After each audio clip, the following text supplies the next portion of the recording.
Bienvenue dans cette nouvelle plongée. Aujourd'hui, on s'attaque au capteur analogique.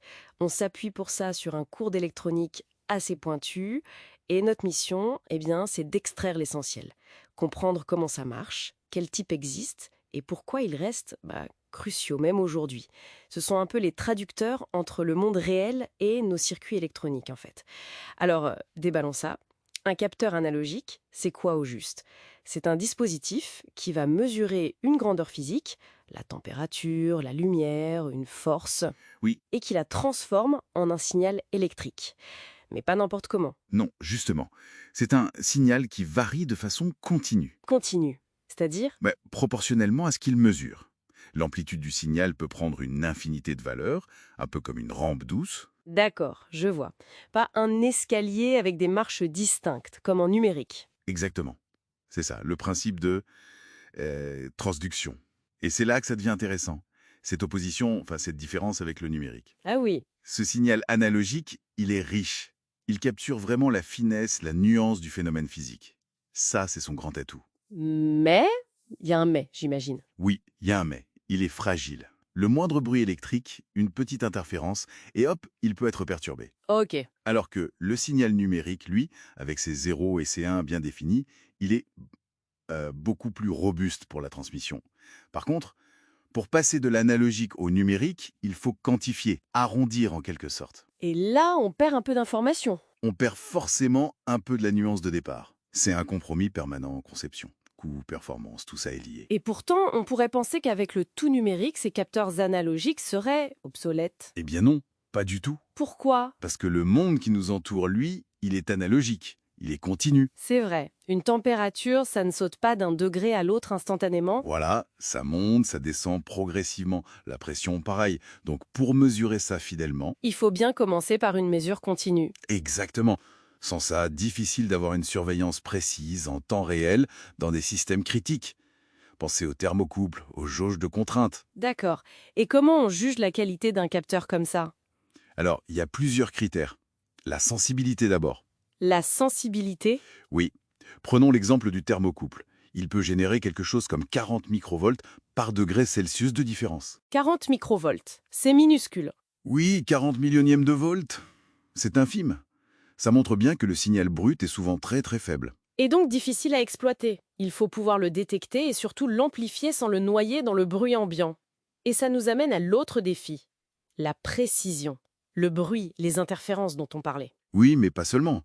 Il y a aussi la dérive due à la température du capteur lui-même ou son vieillissement. Ces signaux sont bien plus susceptibles que les signaux numériques une fois établis. Ok, je comprends. Et il existe beaucoup de technologies différentes? Oh oui, toute une variété. Les plus courants sont peut-être les capteurs résistifs. Résistifs? Leur résistance électrique change. C'est ça. Pensez aux thermistances qu'on trouve dans les thermostats. Leur résistance varie beaucoup avec la température. Ah oui, les CTN ou CTP. Mola, ou les photorésistances, les LDR, dont la résistance chute quand la lumière augmente. C'est ce qui allume souvent les lampadaires.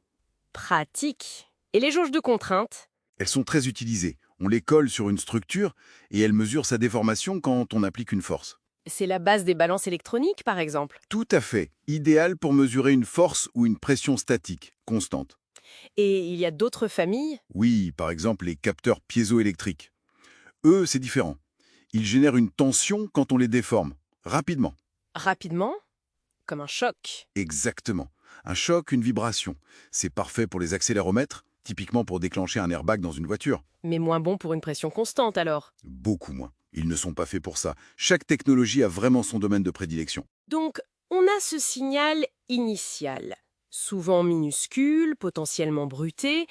Qu'est-ce qu'on en fait? Il n'est pas utilisable tel quel. Non, rarement. C'est là qu'intervient une étape absolument clé, le conditionnement du signal. Le conditionnement, c'est-à-dire? Eh bien, d'abord, il faut amplifier ce signal faiblard. On utilise des circuits spéciaux, souvent des amplificateurs d'instrumentation.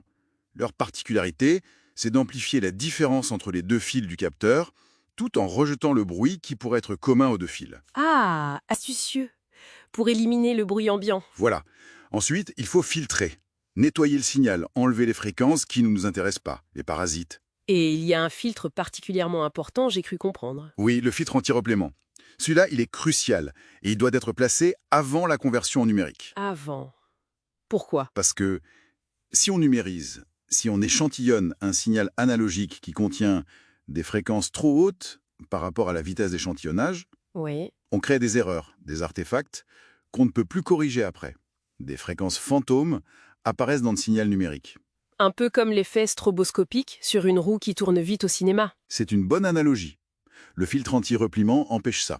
Il assure qu'on numérise un signal propre pour éviter ces illusions. D'accord, donc ce conditionnement, c'est vraiment pas une étape anodine.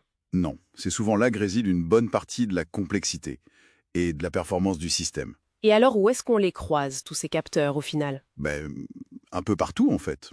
Dans l'industrie, pour surveiller des machines, des processus chimiques. Dans nos voitures? Ah oui, énormément. Pression d'huile, température moteur, position de la pédale, et bien sûr les accéléromètres pour les airbags. Dans le domaine médical aussi. Pression sanguine, taux d'oxygène dans le sang. Et même chez nous, à la maison? Bien sûr. Le thermostat du chauffage, le détecteur de lumière de la veilleuse, certains capteurs dans les systèmes d'alarme, ils sont vraiment l'essence de nos technologies, en quelque sorte. C'est une bonne image, oui. Les terminaisons nerveuses. Bon, alors, si on devait résumer cette plongée, qu'est-ce qu'il faut retenir? Que ces capteurs analogiques, ce sont ce pont, ce lien essentiel entre le monde physique, qui est continu, Et le monde électronique qui va traiter l'information. ils capturent une info très riche, mais il faut en prendre soin. Exactement. Cette richesse demande un traitement attentif, ce fameux conditionnement, pour être fiable et exploitable. Et le choix entre rester en analogique, passer au numérique ou faire un mix des deux, ça dépend vraiment de ce qu'on veut faire. De l'application, Voilà. Est-ce qu'on a besoin de cette finesse absolue de l'analogique ou est-ce que la robustesse au bruit, le coût, la vitesse de traitement sont plus importants? le conditionnement reste l'étape critique pour l'analogique. Souvent, oui. Et la tendance actuelle, c'est beaucoup vers les systèmes hybrides. On prend le meilleur des demandes. La capture fidèle de l'analogique. Voilà. Et la puissance de calcul et de transmission du numérique. C'est ça. Et pour finir, peut-être une petite question pour la route, puisque notre monde physique est, comme on l'a dit, fondamentalement analogique. Est-ce qu'on sera toujours dépendant de cette première étape de traduction, cette interface analogique, ou est-ce qu'on peut imaginer un jour une technologie qui lirait directement le réel sans passer par ce signal électrique continu? Vaste programme. Ça laisse matière à réflexion sur l'avenir de la mesure et de l'interaction entre technologie et monde physique.